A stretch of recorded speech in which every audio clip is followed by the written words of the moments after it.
The horse stopped so suddenly that Daniel almost flew out of the saddle. One moment they were moving steadily along the narrow trail, the next his chestnut mare, Grace, planted her hooves into the dirt like the ground itself was warning her. Daniel pulled the reins gently, confused, his breath fogging the cool morning air. Grace had crossed rivers, storms, and rough land without fear, but now she stood shaking, ears pinned forward, eyes fixed on the low hills ahead. Something was wrong, and she knew it before he did. Daniel leaned forward and whispered her name, trying to calm her. The hills were familiar. He had ridden past them hundreds of times since moving to the outskirts of Pine Hollow, a quiet Montana town where nothing ever seemed to change. Yet today, the air felt heavier, as if the land was holding its breath. Grace refused to move, not one step. Her muscles were stiff under his legs, her breathing uneven. Daniel felt a strange pull in his chest, a warning mixed with curiosity. Horses didn't fear nothing. He slid off the saddle and stood beside her, resting his forehead against her warm neck. From where they stood, the hills looked harmless, soft green slopes rolling gently under the morning sun, but Grace's eyes said otherwise. Daniel followed her stare and noticed something he had never seen before, a thin line cutting through the grass, almost hidden. A trail, not one made by animals or rain, but by people, fresh, and leading straight between the hills. Daniel hesitated. He was supposed to be heading back to the ranch. The day was already slipping away, and old habits told him to ignore his instincts like he had done for years. But Grace shifted beside him, letting out a low, uneasy sound. She wasn't afraid of the hills. She was afraid of what waited beyond them. That fear settled deep in Daniel's bones. Against better judgment, he took the reins and began to walk, guiding her slowly toward the trail. Grace resisted at first, pulling back hard enough to make his hands ache. Then, as if she sensed his decision was final, she followed, reluctant, tense, every step careful. The wind changed as they passed between the hills, carrying a scent Daniel couldn't place. Smoke, old wood, something lived in. On the other side, the land dipped into a shallow valley Daniel had never seen on any map. Hidden between the hills was a small, broken-down farmhouse, its white paint peeling, the porch sagging like it was tired of standing. A rusted truck sat half-buried in weeds. The place looked forgotten by time, yet the faint curl of smoke rose from the chimney. Someone was there. Grace snorted and stepped back, but Daniel's eyes were locked on the house. A movement near the porch caught his attention. A woman stepped into the light, brushing dust from her hands. She looked out of place, and yet perfectly rooted there, like the land had shaped her. Her hair, streaked with silver, was tied loosely at her neck. Her face carried lines that spoke of long years and quiet strength. She was older than him, by how much he couldn't tell, but there was something about her presence that made the world feel still. The woman's eyes met Daniel's, and in that moment something shifted. Not fear, not surprise, recognition, as if she had been expecting this meeting for a very long time. Grace reared slightly, breaking the silence, and the woman's gaze dropped to the horse. Her expression softened, filled with something close to sadness. She took a slow step forward, stopping at the edge of the porch. "You shouldn't have come here," she said quietly. Daniel swallowed, his heart pounding harder than it ever had on any trail. He didn't know why, but he felt it deep inside. Grace hadn't stopped to protect him from danger. She had stopped to warn him that once he crossed those hills, his life would never be the same. Daniel didn't answer right away. The woman's words hung between them, heavy and final, like a door closing before he had a chance to step through. Grace shifted under his hand, restless, her trust steady but uneasy. Daniel cleared his throat and took a step forward, careful not to startle the woman or the horse. Up close, he could see the tired strength in her posture, the way her eyes watched everything at once, as if she had learned long ago to expect trouble.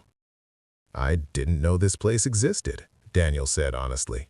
"My horse stopped. She wouldn't go on." The woman nodded slowly, as if that confirmed something she already believed. "They always know," she replied.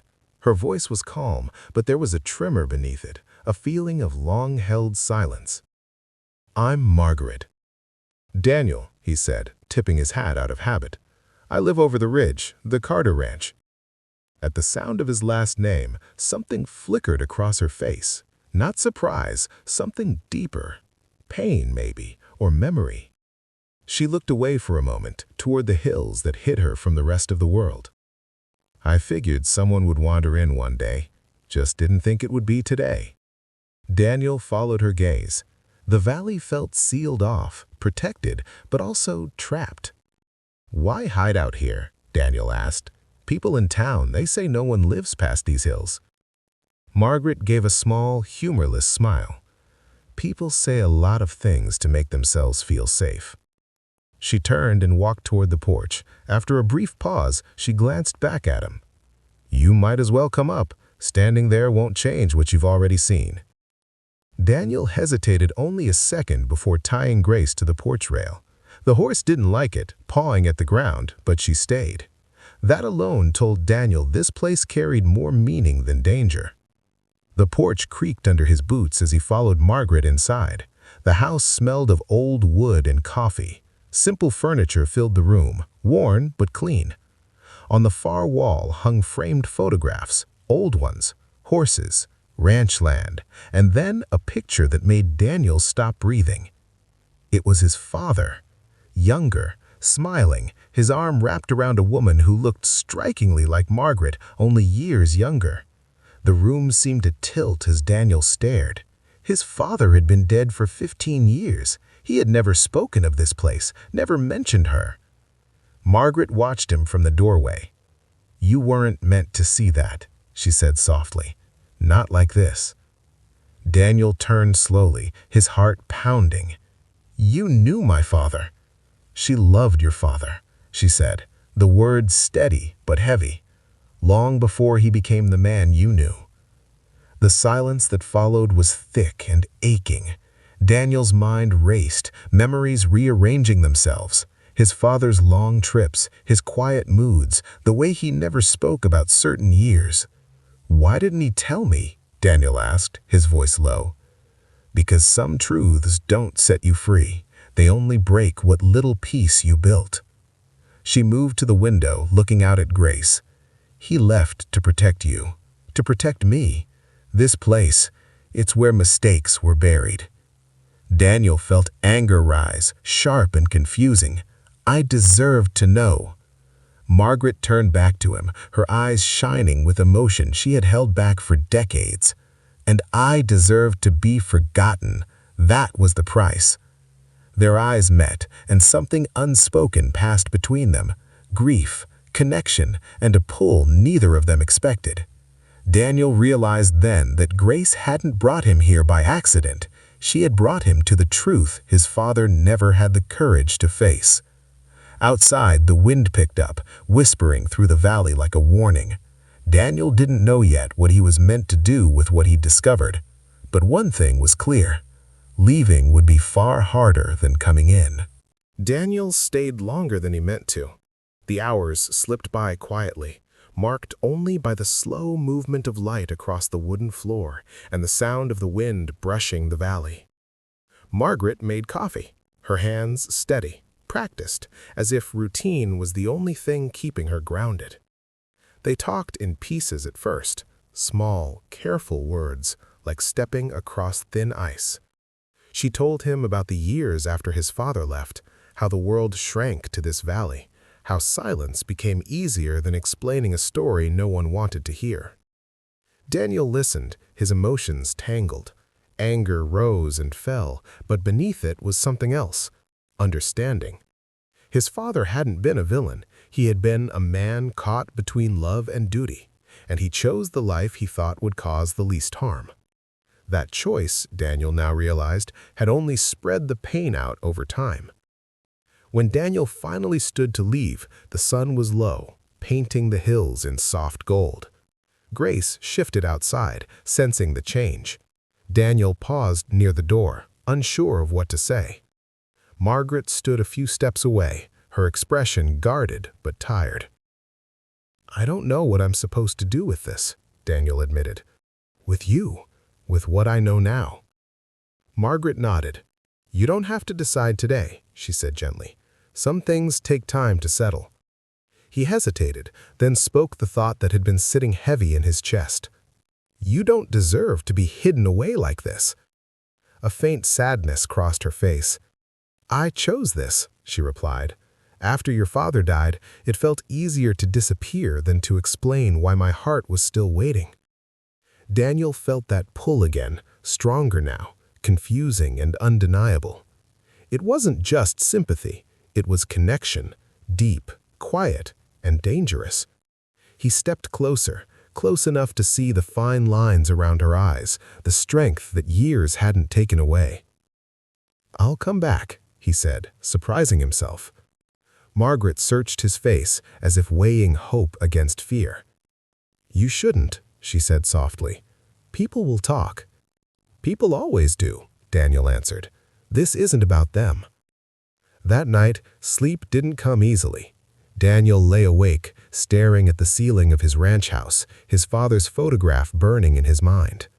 The next morning, he saddled Grace before the sun was fully up. She walked willingly toward the hills this time, calm, certain. Days turned into weeks. Daniel kept his promise. He returned often, sometimes bringing supplies, sometimes just conversation. With each visit, the distance between them closed. Margaret laughed more. Daniel found himself staying longer, riding back under starlight, his thoughts filled with her voice.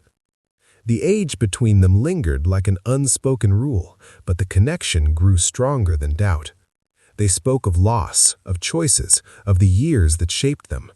Slowly, carefully, affection bloomed where neither of them had planned it. One evening, as the sky burned red behind the hills, Margaret finally said what they both feared.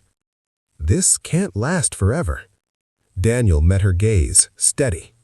"Neither can hiding." Grace stood nearby, calm and watchful, as if guarding something fragile. Daniel reached for Margaret's hand, not rushing, giving her time to pull away. She didn't.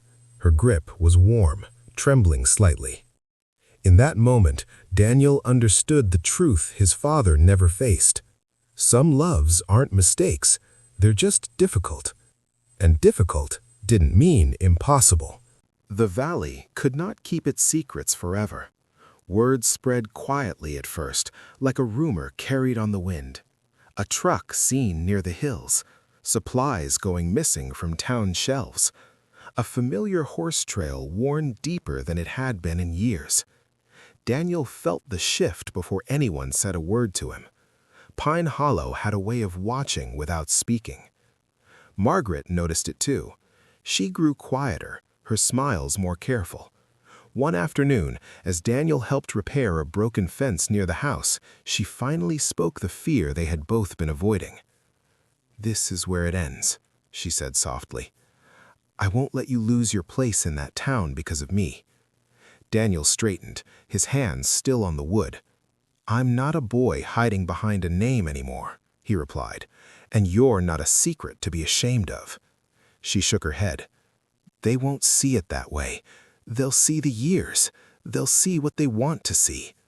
He stepped closer, his voice low but certain. "Then let them." The moment of truth came sooner than expected.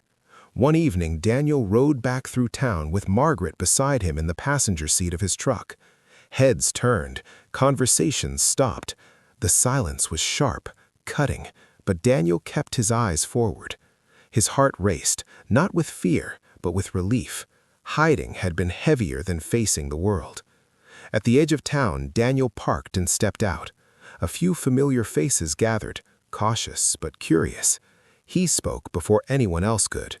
"This is Margaret. She's part of my life, and I won't apologize for that."